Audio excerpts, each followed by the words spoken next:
E atenção, atenção, notícia urgente. Todo cuidado nas ruas.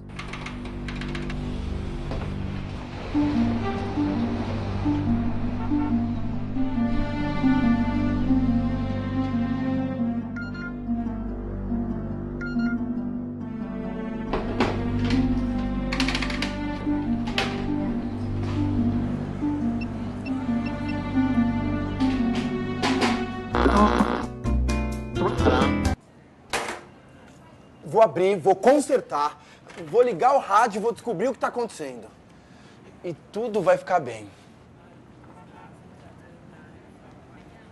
É só eu entender um pouquinho de componentes eletrônicos. Não deve ser difícil. Não deve ser complicado. Não é mesmo? O que vocês acham?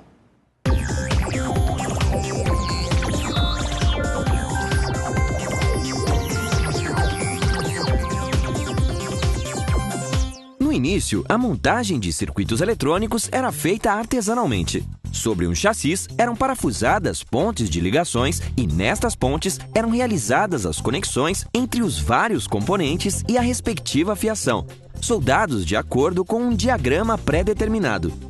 Com o surgimento da miniaturização, os circuitos passaram a ser fixados em placas de materiais isolantes, contendo fios para conectá-los. Após a Segunda Guerra Mundial, a eletrônica passou a utilizar o circuito impresso, onde os fios foram substituídos por trilhas confeccionadas de cobre sobre a superfície das placas isolantes. Atualmente, temos montagem em superfície. Aqui, os componentes com tamanhos reduzidos são soldados diretamente na placa de circuito impresso. Desta forma, é possível dispensar os furos e reduzir o tamanho da placa. Os componentes eletrônicos formam a estrutura de um circuito elétrico ou eletrônico, ou seja, estão presentes em qualquer tipo de circuito simples até circuitos complexos, que estão interligados. Também podemos chamar de componente eletrônico todo o dispositivo elétrico por onde circula a corrente elétrica através de um condutor ou semicondutor. Antigamente, os componentes eletroeletrônicos eram grandes e facilmente identificáveis. Como exemplo, tem os resistores, capacitores e indutores. Com a evolução dos equipamentos eletrônicos, houve a necessidade de colocar cada vez mais componentes. E aí, para organizá-los, surgiu a placa de circuito impresso, onde vocês podem ver vários componentes em uma única placa. Com a evolução da microeletrônica, esses componentes começaram a ser cada vez menores, quase invisíveis a olho nu. E aí todos esses componentes, antes que faziam uma certa função, hoje cabe dentro de um circuito integrado, conhecido como chip. Posso citar como exemplo um equipamento que antigamente era grande, era o celular. Hoje em dia cabe dentro de um bolso. Então, entenderam? Agora vamos ver passo a passo como é feito um circuito eletrônico. Dá uma olhada.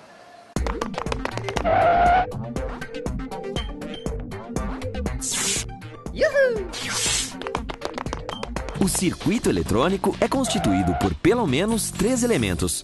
O dispositivo de saída, que realiza trabalho útil, como um alto-falante e um monitor de vídeo, por exemplo. Os condutores, que interligam os componentes do circuito. E o dispositivo de entrada, que pode converter outra forma de energia em eletricidade, que, por consequência, poderá ser utilizada pelo circuito. A principal diferença entre o circuito eletrônico e o elétrico é que o circuito eletrônico vai agregar em toda a sua montagem vários componentes elétricos. Um aparelho de televisão possui diversos blocos, como todo circuito eletrônico. A entrada da televisão, digamos assim, do sinal da televisão, é o seletor de canais. Ele é o responsável pela sintonia e captação do canal desejado. Esse circuito vai ligado com um bloco conhecido por demodulador. Este demodulador terá basicamente 3 saídas. Numa delas ele apresentará informação de áudio, que será amplificada pelo amplificador de áudio e depois será transformado em som através do alto-falante.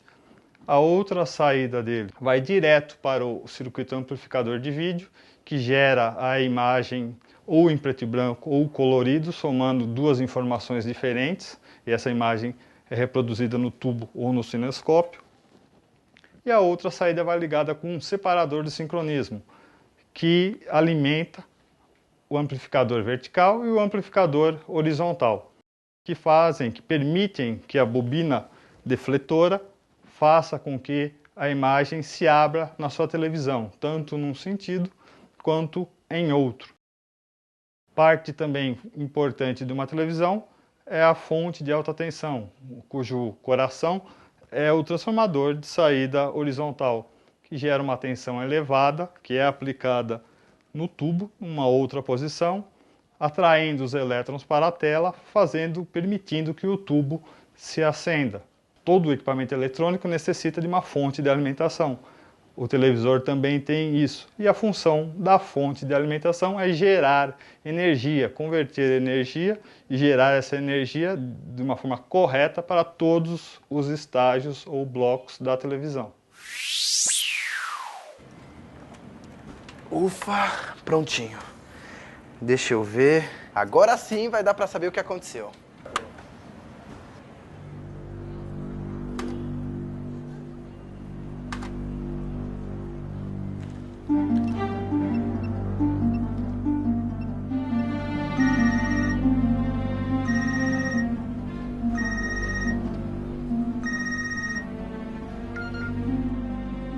Alô? Lu? Já ia te ligar, desculpa. É que eu acabei me atrasando. É que eu fui consertar o rádio e acabei me envolvendo com tantos componentes eletrônicos e... O quê? Eu não me atrasei? Como assim? Mas...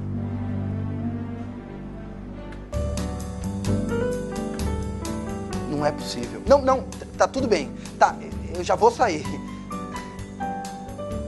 Talvez eu esteja estudando um pouquinho demais.